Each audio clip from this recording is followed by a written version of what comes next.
Hello Mouses! Today I'd like to talk about this slightly controversial issue of foreign aid.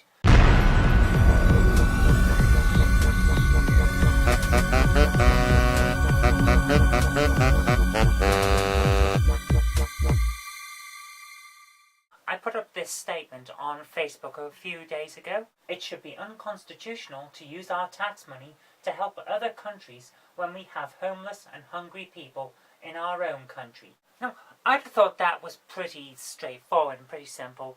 Easy to understand that surely the people governing our country, the ones that give our money to foreign agencies, should be looking more to helping the people whose money they're taking and giving abroad than just taking the money and giving it to someone else. Surely that's how this works. The government is there to govern our country, not someone else's. But apparently this caused a lot of controversy and it got me a fair bit of flack. So I'd like to explain my reasoning behind this today.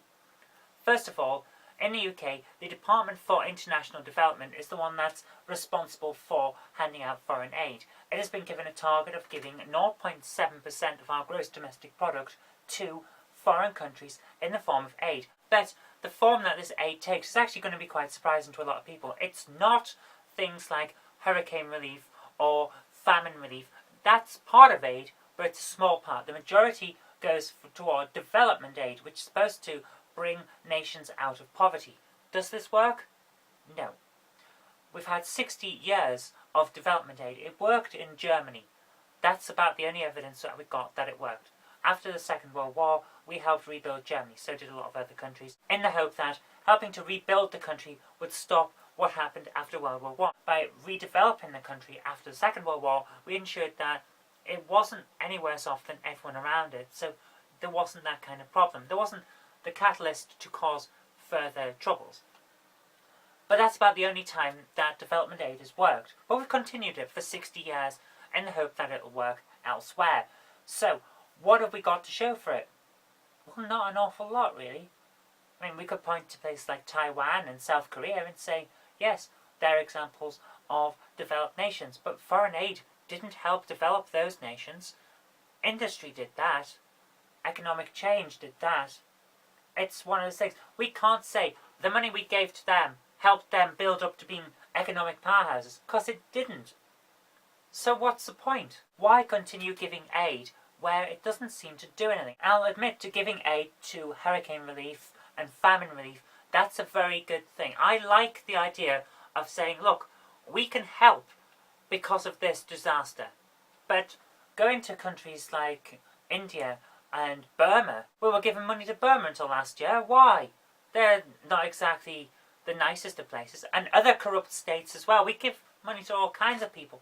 We're not giving it because they've got a famine or a natural disaster. We're giving it because we want them to be on our side. And we want them to, eventually, when they're prosperous, if it ever happens, we want them to think, Britain helped, we'll buy British. But they don't. And not because they're going to say, oh, we're taking that money, that's very nice, thank you, we're going off somewhere else. But because they don't get to developed status. It doesn't work. So why do it? I can't think of a reason. But let's just have a look at what could have happened. Well, 0.7% of Britain's gross domestic product doesn't sound an awful lot, but let's have a look at what that actually is. In 2012, the gross domestic product of Britain was $2,431.589 billion. That's a hell of a lot of money. 0.7% of that is $17 billion. $17 billion, of course, is, on an average conversion rate today, £10.56 billion. Remember the 2012 budget in March? Remember that we had to cut £10 billion from the benefits system?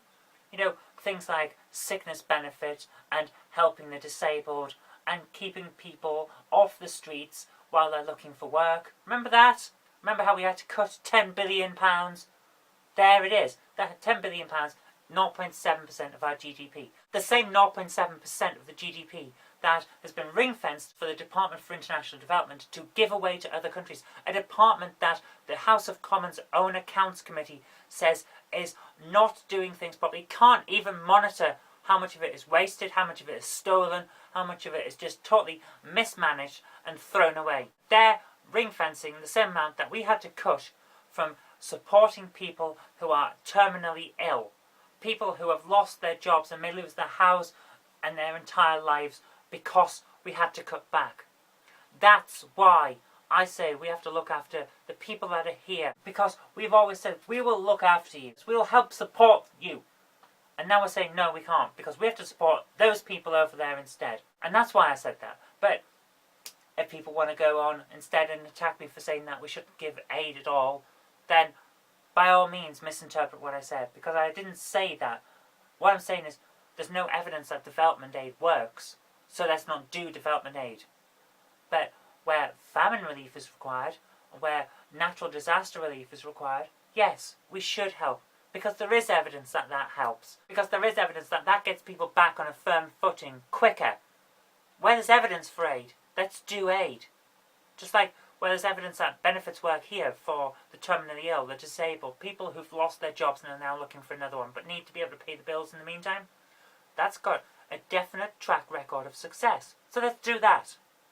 Because we haven't got a huge amount of money that we can just conjure up out of nowhere and then cast it to wherever we want. We can't just give aid to people because we think it's a nice thing to do. We don't have the money. Not now. Probably not ever. So let's do something that we know works. And that's all I wanted from that. I don't think that's a bad thing to say, is it? Let me know your thoughts in the comments.